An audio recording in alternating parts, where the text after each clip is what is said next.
오늘 우리에게 주신 하나님 말씀 봉독하겠습니다. 마가복음 14장 32절에서 42절까지 말씀입니다.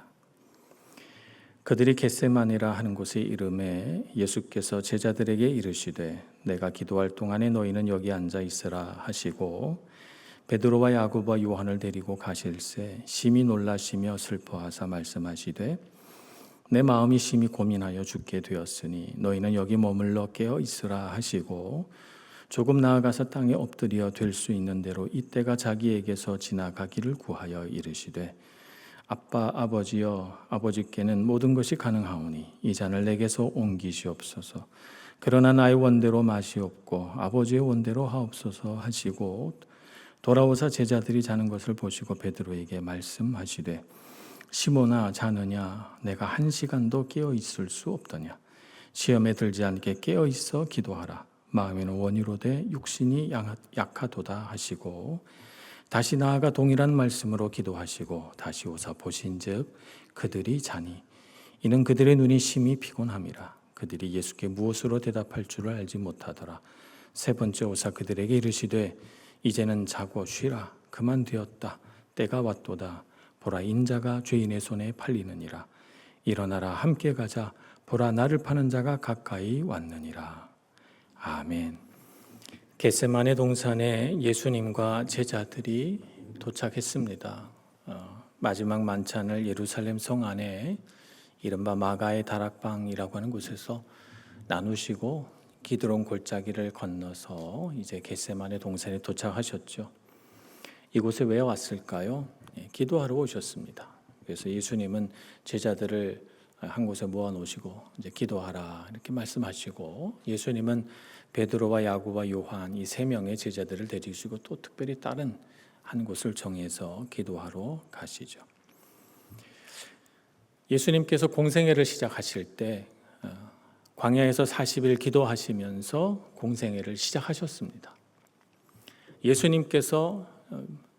예수님 자신을 마음대로 시간을 쓸 수 있는 예수님이 자유로우신 상황일 때 더 이상 붙들려서 감옥에 갇히거나 재판을 받거나 하지 않는 그 자유로운 시간의 마지막 시간을 지금 기도하시면서 보내고 계십니다. 기도를 마치시고 이제 잡히시죠. 그러니까 예수님은 참 기도에 헌신된 분이십니다. 공생애를 시작하실 때부터 시작해서 공생애를 마칠 때까지 예수님은 기도하셨습니다. 기도로 시작해서 기도로 마친 예수님의 삶, 그만큼 예수님의 삶에 있어서 기도는 중요하다 이렇게 볼 수가 있겠습니다. 그래서 오늘은 예수님의 삶 중에 기도하는 부분을 한번 떼어서 생각해 보려고 합니다. 우리가 예수님을 바라보며 배울 수 있는 기도의 첫 번째 원리는 예수님은 매일 기도하셨다는 거예요. 마가복음 1장 35절에 보면 새벽 아직도 밝기 전에 한적한 곳으로 가셔서 기도하셨다고 되어 있습니다. 제자들은 아직 자고 있고 아직 날이 밝기도 전이니까 우리와 조금 환경은 다릅니다만 대략 한 5시에서 6시 되는 시간에 예수님은 혼자 광야 같은 사람들이 살지 않는 곳에 나가셔서 기도하셨습니다. 기도하시면서 하루를 시작하셨죠. 마가복음 6장 46절에 보면 하루 일을 마치고 나서 예수님의 모습이 기록되어 있습니다. 무리를 작별하신 후에 기도하러 산으로 가셨다 이렇게 되어 있습니다. 모든 사역을 마치시고 무리와 제자들을 가르치시고 병자도 낫게 하시고 얼마나 피곤하시겠어요. 그런데 예수님은 그 모든 사역을 마치신 후에 기도하시기 위하여 산으로 올라가셨다는 것입니다. 누가복음 6장 12절에는 또 놀라운 말씀이 기록되어 있습니다.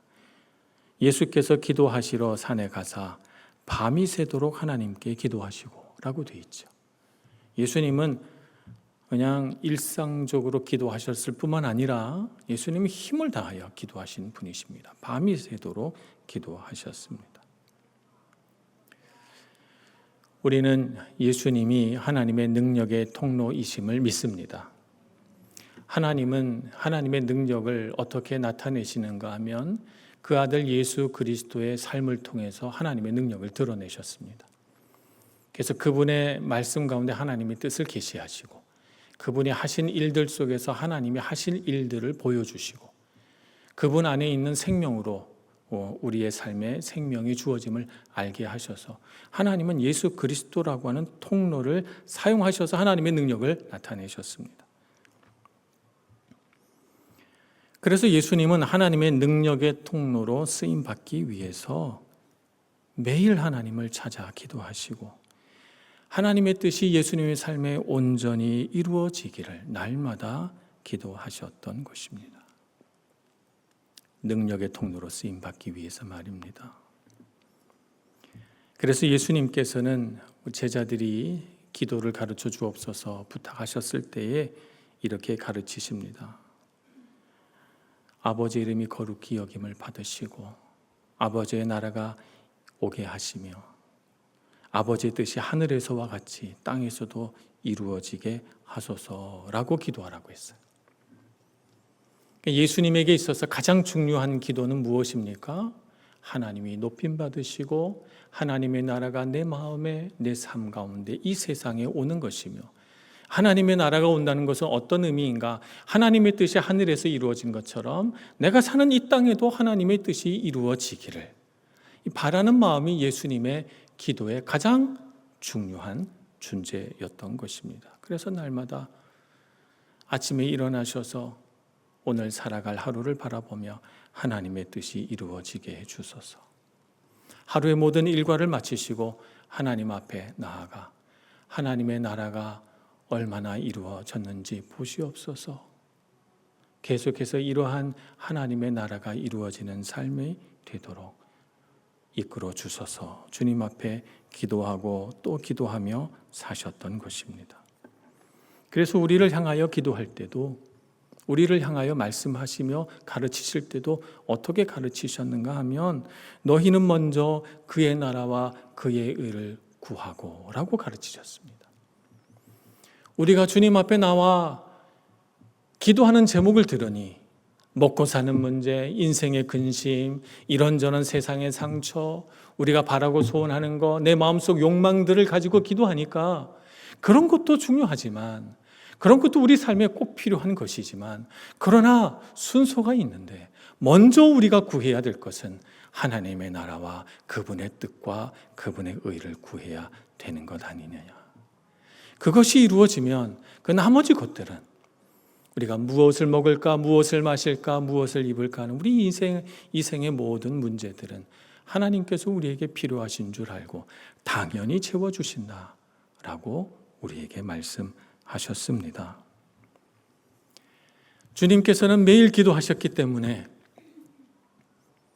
숱한 사람들을 만나도 그 사람들의 관계 안에서 그들에게 끌려다니지 않으셨고 많은 사람들이 예수님께 나와 도전하고 시험하려고 하고 유혹하려고 했지만 그러나 예수님은 그들에게 마음이 흔들리지 않으셨습니다. 예수님은 깊은 평안을 가지셨습니다. 그 평안이 어디로부터 왔습니까? 날마다 주님 앞에 기도함으로 아버지 하나님께서 주시는 평안을 주님의 마음에 담았기 때문입니다.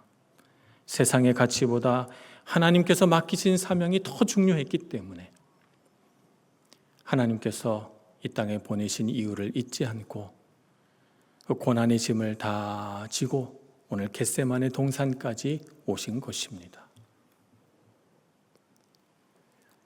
매일매일 기도하셨던 주님을 떠올리시며 우리도 힘써 기도해야 되겠습니다. 주님께서 기도를 중요하게 여기셨던 것처럼 우리도 우리 삶의 기도가 중요해야 되겠습니다. 우리가 주님께 배울 수 있는 기도의 두 번째는 예수님은 자기 마음속에 들어온 갈등이나 싸움을 기도로 이겨내셨다라고 하는 점에서 우리는 주님의 기도를 배울 필요가 있습니다. 오늘 34절 말씀에 보면 예수님은 놀랍게도 이런 고백을 하십니다. 내 마음이 심히 고민하여 죽게 되었으니 너희는 여기 머물러 깨어 있으라. 이렇게 제자들에게 말씀하십니다. 예수님의 마음이 굉장한 갈등 가운데 있으십니다. 예수님의 마음에 이 있는 갈등은 어떤 것일까요? 35절 말씀에 보면 이렇게 기록되어 있습니다.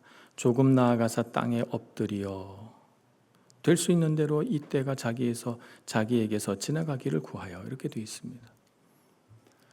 조금 나아가사 땅에 엎드려라고 하는 이 헬라어는 우리나라 말에는 없는 문법이 하나 있는데, 그것이 미완료 시제, 불완전 시제, 이런 것이 있습니다. 이 시제의 의미는 뭐냐면 계속해서 반복되는 행위가 있을 때 이 미완료 시제를 씁니다.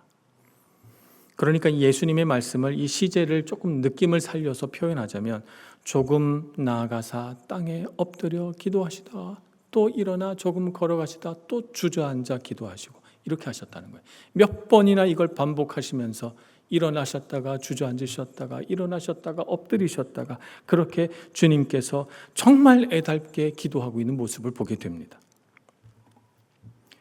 예수님 이런 분 아니셨잖아요. 많은 사람들이 예수님을 떠나가도 예수님은 담담하셨습니다. 제자 한 사람이 예수님을 배반할 것을 아셨지만 예수님은 섭섭해하시기보다는 그 사람을 위하여 기도하시고 그 사람을 불쌍히 여기셨습니다. 제자들이 다 예수님을 버리고 떠나갈 것을 아셨지만 오히려 제자들에게 미리 말씀하셔서 그들이 예수님의 부활의 소식을 듣고 갈릴리로 속히 오라고 그들을 위로하시며 말씀하시기도 하셨습니다. 그런데 예수님은 왜 이렇게 힘들어 하시는 걸까요? 우리는 그 힌트를 아빠, 아버지여라고 하는 단어에서 찾을 수 있습니다. 아빠라고 하는 단어는 우리나라 말과 똑같이 아람어에서는 어린아이가 아버지를 친밀하게 부르는 말입니다. 우리가 아버지를 친밀하게 아빠 그러듯이 똑같이 아빠라고 합니다. 하나님을 향해 지금 예수님이 처음으로 아빠라고 부르면서 기도하고 계십니다. 기도하시면서 하나님을 이렇게 친밀하게 생각하셨기 때문에 예수님은 아침이나 저녁이나 시시때때로 하나님 앞에 기도할 때마다 예수님을 사랑하시고 예수님을 귀히 여기시고 예수님에게 생명을 부으시고 너무너무 사랑하셔서 예수님의 영을 날마다 주의 강한 손으로 꼭 붙드시는 아빠 아버지를 경험하면서 사셨죠. 그런데 지금 이 순간 하나님 아버지는 예수님에게 그가 마셔야 할 진노의 잔을 보여주셨습니다. 끔찍한 육체적 고통, 그건 물론이지만 예수님께서 정말 견디기 힘들었던 고통은 뭐냐 하면 죄로 인해 영적으로 하나님과 끊어진 인간의 표상으로 예수님을 보시고 예수님에게 그 모든 인간의 죄를 전가시키셔서 저주받을 인간의 형벌을 예수님에게 주시겠다는 거예요. 그래서 하나님 아버지, 곧 아빠 아버지와 잠시지만 끊어지는 경험을 하게 되는 거예요. 예수님이 그걸 알게 되신 것입니다. 그래서 예수님 마음에는 육체적 고통, 정서적 고통, 정신적 고통, 여러 가지 고통이 있겠지만 이 하나님 아버지와 단절되는 영적인 고통 때문에 그 마음이 너무나도 아프고 고통스러워 일어나셨다 앉았다 주님 앞에 부르짖어 기도하고 있는 것입니다. 그래서 예수님께서는 마태복음 27장 46절에 보면 십자가 위에서 이렇게 부르짖으십니다. 나의 하나님, 나의 하나님, 어찌하여 나를 버리셨나이까. 저주받은 인간을 대표해 십자가에서 형벌을 받으시며 그분은 겪지 않아도 될 아빠, 아버지와의 그 관계가 끊어지는 고통스러운 경험을 하고 있는 것입니다. 자, 이제 주님께서 지라고 하신 이 십자가의 짐을 질 것인가 말 것인가. 아버지 하나님은 자신의 아들 예수에게 그것을 예수님의 선한 뜻 안에서 스스로 결정하라라고 말씀하고 있는 것입니다. 에덴 동산에서 하나님이 지으신 아담과 하와도 유혹을 받았습니다. 선악을 알게 하는 나무의 열매를 먹으면 반드시 죽으리라. 하나님께서 이렇게 말씀하셨지만 이 하나님의 말씀과는 정면으로 반대되게 뱀은 그 선악을 알게 하는 나무에 걸터 앉아 아담과 하와를 유혹합니다. 이것을 먹어도 죽지 않으리라. 결코 죽지 않으리라. 이것을 먹으면 너희 눈이 밝아져서 하나님과 같이 되리라. 이렇게 유혹합니다. 하나님의 뜻을 따를 것인가? 아니면 뱀의 유혹을 따라 그 열매를 따먹을 것인가? 갈림길에 있습니다. 하나님의 뜻대로 산다면, 하나님의 뜻대로 그 명령을 따라 그 열매를 먹지 않는다면 하나님과 계속적으로 화평을 누릴 것이고, 하나님의 창조 섭리를 따라서 이 땅에서 생육하고 번성하며 생명을 누리고 더 누리게 될 것입니다. 그러나 그 열매를 따먹으면, 나의 생각대로 살면 하나님과의 관계는 깨어지고 마음에는 하나님을 신뢰하지 않는 불신앙이 찾아오고 나의 주관적인 사고와 나의 주관적인 판단을 가지고 이 세상을 살게 될 것입니다. 나의 주관적인 사고와 나의 주관적인 판단은 다른 사람의 주관적인 생각과 다른 사람의 주관적인 판단과 반드시 필연적으로 부딪히게 될 것이고, 관계의 아픔과 갈등과 싸움과 전쟁을 만들어낼 것이며, 그로 인하여 우리의 삶은 더 이상 행복해지지 않게 될 것입니다. 나의 이기적인 욕망으로 내가 원하는 거, 내가 바라는 거 채우고 살면, 그러면 하나님이 만들어 놓으신 아름다운 이 자연 세계가 인간의 욕심으로 인하여 파괴되고 무너질 것입니다. 그래서 죽음의 권세 아래 있게 되면, 이렇게 죄로 인하여 죽음의 권세 아래 있게 되면 하나님께서 우리 사람에게 주시지 않은 다른 감정이 우리 안에 들어오게 됩니다. 두려움, 수치심, 절망, 이런 것들 말입니다.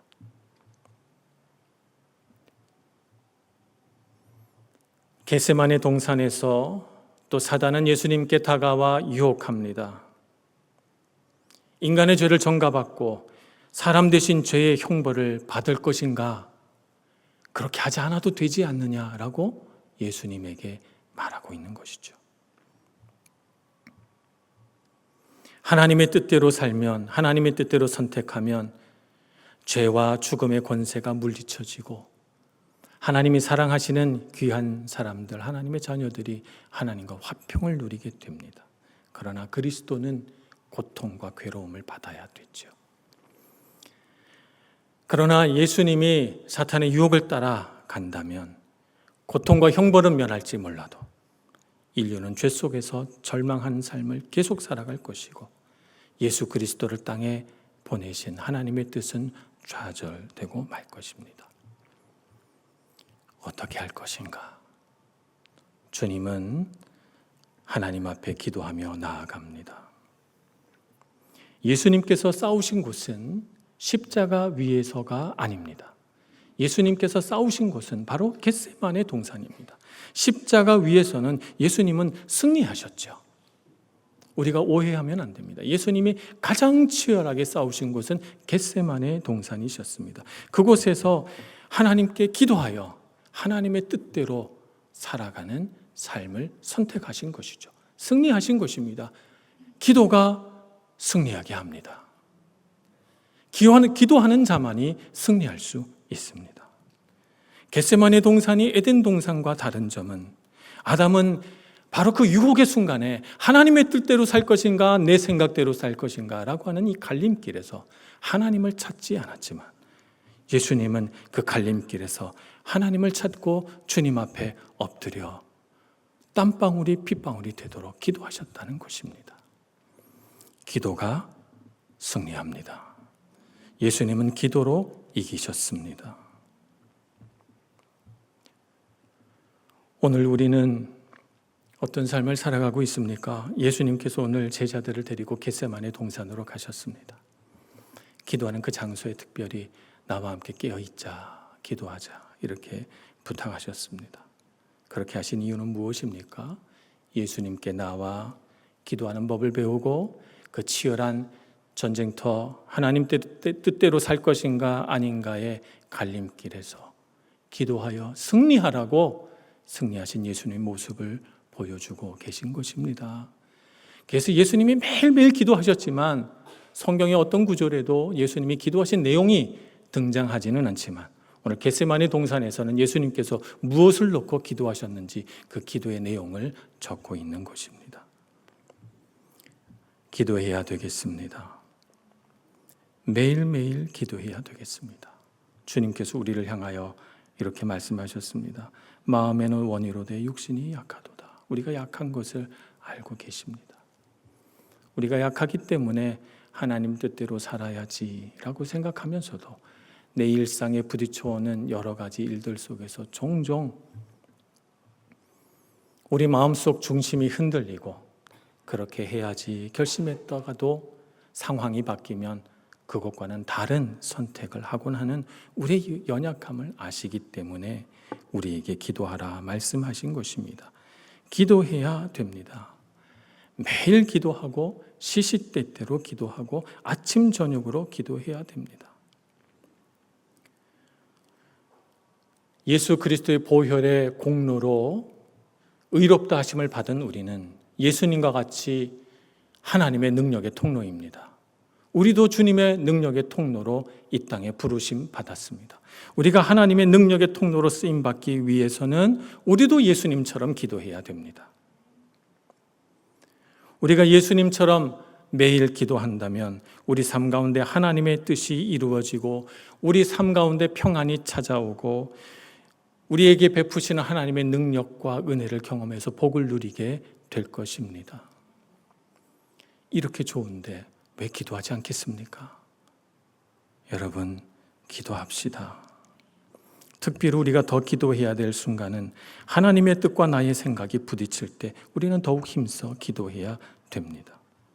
그 치열한 전쟁터 한복판에서 우리도 예수님처럼 하나님을 찾고 구해야 됩니다. 우리에게 그것을 가르쳐 주시려고 그 치열한 기도의 현장으로 우리를 초대하여 보게 하시고 그 기도 가운데 승리하셔서 담대한 마음으로 대제사장에게 빌라도에게 나아가 받으시는 모든 고난의 시간 동안 예수님은 조금 더 흔들림 없이 그 고난을 받으시고 담대하게 죽음의 권세를 이겨 부활하셨던 것입니다. 우리는 그 주님의 승리를 기억합니다. 그 승리하신 주님의 능력 가운데 부르심을 받았습니다. 그렇기 때문에 우리는 기도하면 무조건 승리합니다. 여러분, 기도하지 않기 때문에 우리가 실패하는 것입니다. 그래서 우리는 언제 기도해야 됩니까? 항상 기도해야 됩니다. 시험에 들지 않게 기도해야 되고 유혹에 넘어지지 않도록 기도해야 되고 낙심하지 않도록 기도해야 되고 하나님의 뜻대로 살기 위해 기도해야 됩니다. 기도가 우리 삶의 승리를 가져오기 때문입니다. 힘써 기도하시고 참 어지러운 세상, 많은 사람들이 하나님을 잊고 살고 하나님 없이도 살 수 있다고 장담하는 이 현대사회 가운데 기도만이 승리라는 사실을 깨닫고 힘을 다하여 기도하여 예수님처럼 하나님의 능력을 드러내는 인생 되시길 간절히 축원합니다. 기도하겠습니다. 자비로우신 하나님, 우리를 하나님의 능력의 도구로 사용해 주옵소서. 주님 앞에 부르짖고 기도할 때마다 우리에게 찾아오셔서 우리의 연약함을 하나님의 능력과 은혜로 감싸시고 우리로 하여금 승리하는 인생을 살아가게 해 주옵소서. 모든 유혹과 시험들을 이겨내게 해주시고 우리 마음속 연약함을 극복하여 하나님의 영광 드러내며 살게 해 주옵소서. 기도만이 승리라는 사실을 알고 어떤 순간에도 주님 앞에 나아가 기도하는 저희들 되게 해 주옵소서. 예수님의 이름으로 기도합니다. 아멘.